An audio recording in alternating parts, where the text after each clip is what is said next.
अगर हम नवंबर की बात करें तो थोड़ा सा अगर आप एक बैकग्राउंडर भी दे सके कि इस पूरे महीने जो है ऐतिहासिक हिस्टोरिकली किस तरह का रहा है, उससे भी एक संदेश मिलेगा। लेकिन जो अभी आंकड़े फिलहाल स्क्रीन पे भी फ्लैश हो रहे हैं, केवल 2 ट्रेडिंग सेशंस जहां पर हमने बिकवाली देखी है एफआईआईज की, अदरवाइज हमने खरीदारी का मोमेंटम बरकरार देखा है उनकी तरफ से।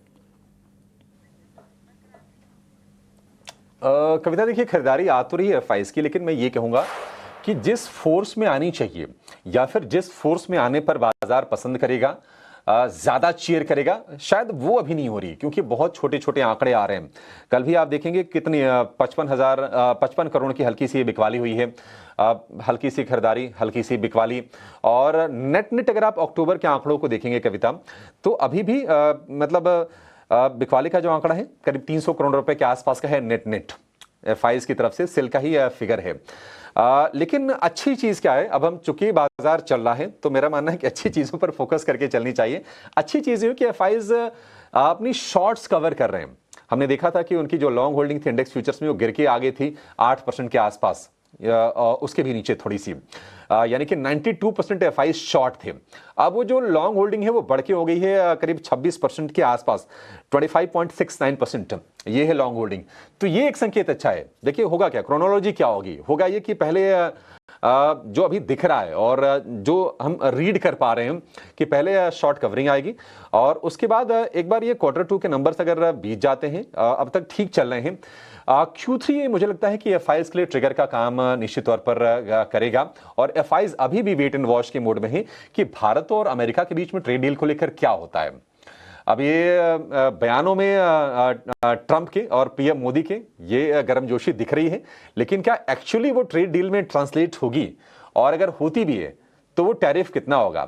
टैरिफ अभी तो 50% है, 25% तो खुन्नस में लगाया है डोनाल्ड ट्रंप ने, क्योंकि हम रशिया से तेल खरीदते हैं। और ट्रंप बार बार ये भी कह रहे हैं कि पीएम मोदी ने उनको वादा किया है कि हम रशिया से परचेज पूरी तरह से बंद कर देंगे। तो ये सारी चीजें अभी आगे की हैं। तो एफआईआईज अभी वेट एंड वॉच के मोड में दिखाई दे रहे हैं, लेकिन ये शॉर्ट कवर होना, ये अच्छे संकेत जरूर कहे जाएंगे। 74% शॉर्ट अभी भी है, अभी भी गुंजाइश काफी ज्यादा है। तो मान लीजिए यहां से एफआईआईज अगर शॉर्ट कवरिंग अगर करते हैं और ना, तो ये बाजार को सपोर्ट करने का काम करेगा। और उसके बाद अगर एक्चुअल बाइंग अगर आ जाती है एफआईआईज की तरफ से, तो निश्चित तौर पर वो सोने पर सुहागा होगा। अदरवाइज तो बहुत छोटे आंकड़े हैं, मतलब 1000 करोड़ रुपए भी कुछ माने नहीं जाते हैं एफआईआईज के लिहाज से देखा जाए। लेकिन ये जरूर है कि इनका ना बेचना भी एक राहत की चीज है। और एफआईआईआई से देखिए पैसे कहां पर आते हैं या फिर निकासी कहां पर होती है, ये दोनों ही चीजें। वेटेज सबसे ज्यादा एफआईआईआई का होता है, वो है BFSI, banking and financial services, ठीक है, इसमें आता है। सेकंड नंबर पर आईटी है, फिर ऑयल एंड गैस है। तो ये तीनों के तीनों खेमे अगर आप देखेंगे कविता, तो आपको ग्रीन शूट्स नजर आएंगे। यहां पर बाइंग हो रही है, बैंकिंग फाइनेंशियल शेयर चल रहे हैं, आईटी में भी हम देखने की बाइंग हो रही है। ऑयल एंड गैस वाले शेयर भी अगर हम पिछले कुछ सत्र में देखेंगे, हालांकि उसकी वजह यह भी रही है कि जीआरएम्स ऊपर गए हैं, ग्रॉस रिफाइनिंग मार्जिन $8.5 के ऊपर निकल गया, उसके चलते कल के सत्र में सपोर्ट मिलते देखा। अदरवाइज तीनों एरियाज में बाइंग हो रही है धीरे धीरे। तो अगर एक्चुअल बाइंग आती है, अगर थोड़े फुल फोर्स एफआईआईज आते हैं, थोड़ा दिल खोल के आते हैं भारतीय बाजार में, तो कोई वजह नहीं है कि हम जल्द ही निफ्टी पर भी रिकॉर्ड हाइज बनते हुए देखेंगे। अगर हम डीआईज की बात करें, डीआईज लगातार भारतीय बाजार पर बुलिश रहे। कल भी हमने देखा करीब 2,500 करोड़ रुपए के आसपास की डीआईज ने बाइंग की है। और अक्टूबर में अब तक डीआईज की जो बाइंग रही है वो 36,000 करोड़ से ज्यादा की रही है। 65% डीआईज लॉन्ग है और शॉर्ट की बात करें तो 34% डीआईज शॉर्ट है इंडेक्स फ्यूचर्स में। तो डीआईज का सपोर्ट तो है, एफआईआईज का सपोर्ट आने लगा है, आने के संकेत मिलने लगे हैं। हालांकि अभी भी थोड़े से अभी वो ठिठके हैं, हाथ खोल नहीं रहे। जिस दिन वो हाथ खोलेंगे, निफ्टी बैंक पर तो हमने रिकॉर्ड हाइज बनते हुए देख लिए, निफ्टी में भी हम ज्यादा दूरी पर है नहीं। लेकिन चलिए अब यहाँ पर क्योंकि एक्सपायरी का भी दिन है, तो ऐसे में एक वॉलेटाइल सेशन होने की भी संभावना है। बट हैविंग सेड दैट, अभिषेक, थोड़ा सा निफ्टी और बैंक निफ्टी की रणनीति भी हम समझ लेते हैं। देखिए जितने भी एक्सपर्ट से हम बातचीत भी कर रहे हैं और आपने भी की होगी, 25,800 25,900 एक स्ट्रॉन्ग सपोर्ट जो है वो बताया जा रहा है। वहीं अगर बैंक निफ्टी के लिहाज से हम देखें तो यहाँ पर भी इम्पोर्टेंट सपोर्ट उभर कर आ रहा है, ऑलमोस्ट 57,800 से लेके 58,000 के आसपास का। लेकिन देखना होगा कि आज इस क्रूशियल लेवल के इर्द गिर्द क्या निफ्टी और बैंक निफ्टी घूमता है या नहीं। तो क्या सेटअप और क्या सपोर्ट रेजिस्टेंस लेवल आते हुए दिखाई दे रहे हैं? कविता, पहले निफ्टी की बातचीत कर लेते हैं। देखिए सेटअप आज के सत्र में ठीक है, और मैं एक बार जरा पुट कॉल रेशियो भी सामने रख देता हूं दर्शकों के। निफ्टी का पीसीआर 1.02, कोई दिक्कत की बात नहीं है। 0.8 से 1.2 तक रहे तो आपके कंफर्ट रेंज में होता है, उसको लेकर ज़्यादा कोई परेशान नहीं होना चाहिए। निफ्टी बैंक की अगर हम पीसीआर की बात करें, कल की बाइंग के बाद हमने देखा है कि 1.05 ये है, तो इसमें भी कोई चेंजेस नहीं है। एफएनओ बैन वाले शेयर जो कल बैन में थे आज भी बैन में है। समान कैपिटल और सेल, ये दोनों के दोनों शेयर बैन में हैं और मार्केट वाइड पोजीशन लिमिट जो है 140% समान कैपिटल का है, एचसीएल का है 135%। मुझे लगता है कि समान कैपिटल भी बैन में रहेगा। जिस दिन बैन से निकला था शेयर में हमने काफ़ी ज़्यादा एक्साइटमेंट देखी थी, लेकिन सेटअप जो है बाजार के लिए अच्छा है। ग्लोबल बाजार मिले जुले हैं, अमेरिका मजबूती है, एशिया में थोड़ी सी प्रॉफिट टेकिंग आ रही है, कोई ज्यादा चिंता की बात नहीं है। चले बहुत थे रिकॉर्ड हाई से थोड़ी प्रॉफिट टेकिंग आ रही है। अब देखते हैं कि गुरुवार को ट्रंप की और जिनपिंग की जो बैठक होती है उसमें से क्या निकल के आती है। लेकिन कल निफ्टी बैंक दोनों में कल हमने शानदार तेजी देखी, 0.25% के आसपास की, 26,000 के ऊपर ब्रीफली निकला भी था निफ्टी। और बाजार के लिए जो कैटलिस्ट का काम कर रहे हैं शेयर, कविता एक बड़ा इंटरेस्टिंग चीज में देख रहा था कि देखिए अक्टूबर में 11 निफ्टी स्टॉक्स ने लाइफ हाई बनाया है, 52 वीक हाइस पर शेयर पहुंचे हैं। तो ये एक निश्चित तौर पर अच्छी चीज है, जिसमें कि एचडीएफसी बैंक भी है। अगर आप रिलायंस को देखेंगे तो रिलायंस इस महीने में लगभग 8-8.5% चढ़ गया है और 3 महीने के हाइस पर 1485 रुपए का भाव हमने रिलायंस के शेयर में देखा है। तो रिलायंस लगातार सपोर्ट करने काम कर रहा है। तो जो दिग्गज है वहां से सपोर्ट निकल के बाजार के लिए अच्छा आ रहा है और ऐसा लग नहीं रहा है कि ये सपोर्ट कोई जल्दी फिजल आउट होगा। तो मोमेंटम स्ट्रांग है, कोई दिक्कत की बात नहीं है। और हमने ये भी देखा है कि एफआईज ने कल के सत्र में भले ही कैश में छोटी सी बाइंग आई हो, लेकिन स्टॉक फ्यूचर्स में बड़ा जम के उन्होंने खरीदा। करीब 4,500 करोड़ रुपए के आसपास की एफआईज की स्टॉक फ्यूचर्स में बाइंग आई है। तो संकेत ओवरऑल अच्छे हैं बाजार के लिए। और मेरा मानना यह है कि अभी भी आपकी जो रणनीति जो बाजार में होनी चाहिए वो प्योरली बाय ऑन डिप्स की होनी चाहिए, गिरावट पर खरीदिए, कोई चिंता की बात नहीं है। अब अगले 3-4 सत्र में जो होगा उसकी बातचीत आगे करेंगे। हम खबरों के अधीन हैं, हम सेंटिमेंट के अधीन हैं, तो आगे अगर कोई डिस्ट्रप्शंस आते हैं तो उसकी बात अलग है। अदरवाइज फिलहाल के लिए आज के लिए माहौल अच्छे लग रहे हैं। बाय ऑन डिप्स का ही आपको रणनीति बनाने के चलनी चाहिए। 25,800 अहम सपोर्ट है और रेजिस्टेंस की बात करें तो मैं फिर से रेंज दूंगा 26,100 से लेकर 26,200, ये एक रेंज है।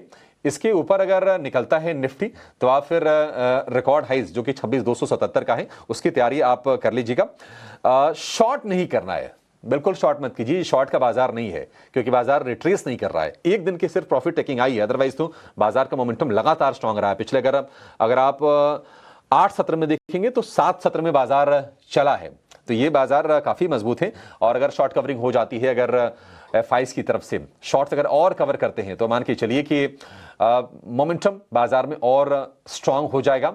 और दुनिया भर के बाजार जो हाइज बना रहे हैं, भारतीय बाजार अगर हम निफ्टी की बात करें तो निफ्टी भी आपको जल्दी हाइज बनाते हुए दिखेगा। अब इस सीरीज में नहीं हो पाया, लेकिन अगली सीरीज की शुरुआत में यानी कि नवंबर सीरीज की शुरुआत में जल्द ही हम रिकॉर्ड हाइज के लेवल आते हुए निफ्टी पर भी देखेंगे। चलिए बैंक निफ्टी के बारे में अभिषेक। बैंक निफ्टी कविता मुझे लगता है कि निफ्टी के मुकाबले मजबूत है और मजबूती हमने देखी भी है। अब लगातार 4,000 पॉइंट की रैली के बाद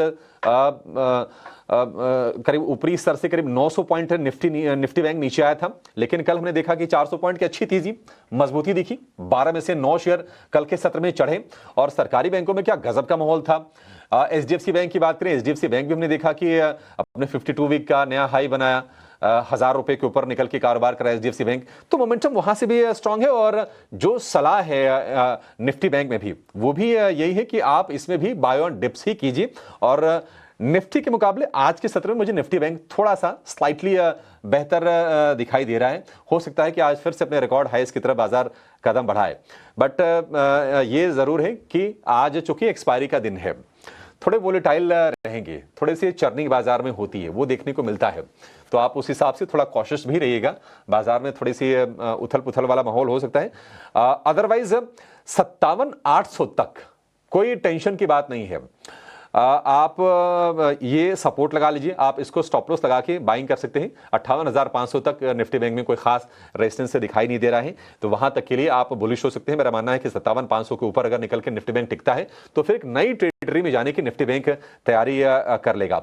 57,500 के पास मान लीजिए अगर निफ्टी बैंक मिल जाता है, अगर थोड़ा बहुत प्रॉफिट टेकिंग और आ गई तो आप डेफिनेटली बाइंग कीजिए। और जिन्होंने अभी तक निफ्टी बैंक की सवारी नहीं की है, जिन्होंने एंट्री नहीं की है, उनको तो करना ही करना है। फिर वो मतलब टेंशन की बात नहीं है, शॉर्ट ना करें। मोमेंटम काफी ज्यादा मजबूत है और मोमेंटम मजबूत करने के ट्रिगर हो सकता है कि कल के सत्र में और आ जाएं।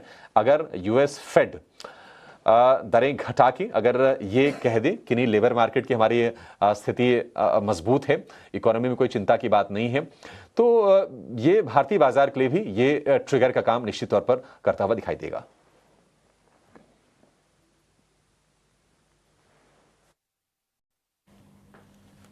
ऑलराइट, चलिए तो यहाँ पर बहुत ज़रूरी है कि देख लेना कि किस तरह से आज का कारोबार पूरा ट्रेड्स के लिहाज से उभर कर आता है। लेकिन इसके अलावा आज नज़र रहेगी मार्केट टॉप 10 पर भी और फोकस करेंगे ब्रोकरेज हाउसेस की रिपोर्ट्स पर भी।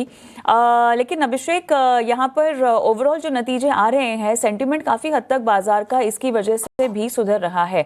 खासतौर से कंज्यूमर डिस्ट्रीब्यूशंस के पैक पे अगर हम बात करें तो यहाँ पर एस्टिमेट्स को बीट करते हुए काफ़ी फ्रंट पे नतीजे हमें आते हुए देखने को मिले हैं। ऑब्वियसली एक फॉलो अप बेटर रिजल्ट्स की उम्मीद हमें क्वार्टर 3 क्वार्टर 4 में भी रहेगी, लेकिन अभी तक जो ओवरऑल रिजल्ट्स आए हैं काफ़ी हद तक बाजार की उम्मीद पे या तो इनलाइन रहे हैं या तो उससे बेहतर ही आए हैं। तो उससे भी काफ़ी हद तक मूड माहौल बाजार का डिस्पाइट ग्लोबल हेडविंड्स हमें बेहतर दिखाई दे रहा है।